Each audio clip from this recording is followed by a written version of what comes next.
Hello, good morning or good evening to everyone. Welcome to Mainframe Practical Tutorials. So you're watching Mainframe COBOL Practicals. In this video, I'm gonna show you how do you write a COBOL program using conditions.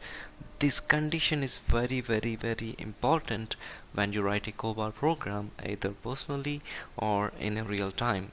Okay, so with this will happen using L88 level numbers. As you all know that we have different kinds of level numbers in COBOL, that is 01 to 49, 66, 77 and 88. Each level numbers have its own importance, and the main importance of 88 level number is mainly used for conditionals. If you want to check any status or if you want to do some kind of validations, so with the help of 88 level numbers, your job makes it easy. I'm going to show you how it works and how we are gonna use in a COBOL program.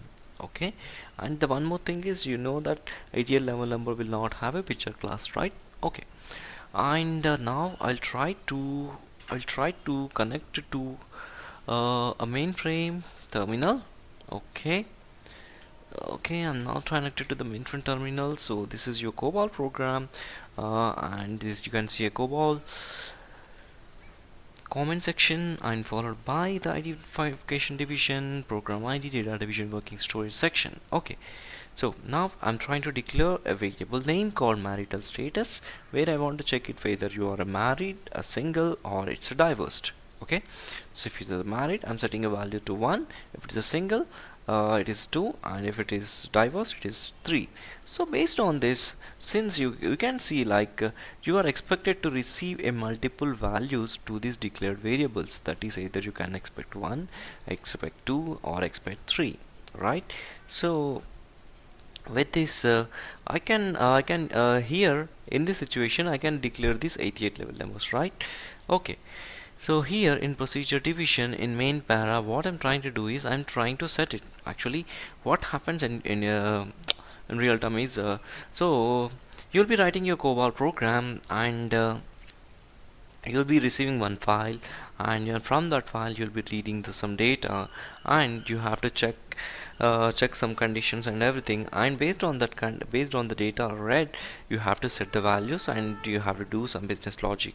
Okay, so now I'm not writing anything here, just I'm trying to use this different options over here, I'm trying to display what is married, what is value, single, and divorce. So if I set ws married to true, when I display this ws marital status variable, what it will display is 1.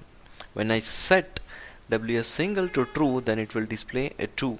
When it's read divorced, it will display the marital status value as 3. So I'm going to show you. And one more important point, whenever you use radiant level number, you should not use picture class C. You can see this is declared for a group variable, but you cannot see any picture class coded for these 88 level numbers. So now you are done with your COBOL program, and now you need to compile your COBOL program, right? So I'm going to compile the COBOL program, that is okay, COND. Okay, now you're done with your COBOL program. Just submit it, enter, submit, submit. Okay, it ran good, compiled good. Now I'm trying to run it. Okay, so as usual, just update your program name and point it to your load library where your actual load module of this program has been present. If it is not there, it will abandon. So since you're not using any parameter, you're not passing any parameters, leave it as it is. Okay, now just run it. So what's the value it should display in the output? So here I'm setting married to true, right? So it should display value as 1. So let's see if it is trying to display the same thing or not. Okay, yes, it has displayed as the value as 1. Okay, see, if I won't set any value, okay, if I won't set any value, I'm not trying to set any value, what actually it is storing. So let's check it, if it is storing any value in marital status or not. So since I changed my program, I need to compile it again and I need to run it again.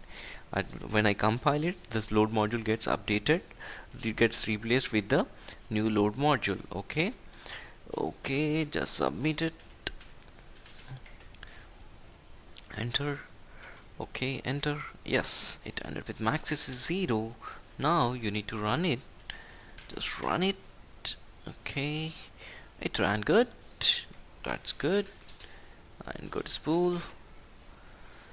Okay, if you go to spool, you can see nothing is printed. There is no data available for this.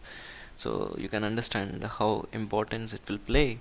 So in order to set these values, right? Okay, now since I have set this value to true, so whenever I display marital status, it is displaying. So in the same way, I'll display right to single. I'm thinking, I'm trying to set this. Marital status is my marital status is single, so I'm setting it to true, so that it should display it as 2. Okay, now since you have updated your COBOL program, you need to again compile your COBOL program and generate a new load module. Okay, and try to run it. You have successfully compiled, then you need to run it, right? Okay, just submit it. It has to give it as what the value. You should get it as 2. Okay, you should get it as 2. See, you got it as 2. So that's how this COBOL program works for the condition. So I'm saying this is very important. Just try to use different kinds of conditions and try to make it your own logic for this 88 level numbers. Set the value to true and try to print the values of the individual variables and try to display it and just work it out. So I hope you got this way. You got some idea about this conditional and what's the importance of 88 level number. So if you like this video, kindly please subscribe to my YouTube channel.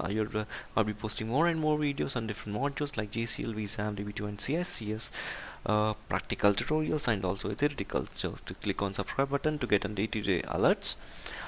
Thank you so much and have a great and pleasant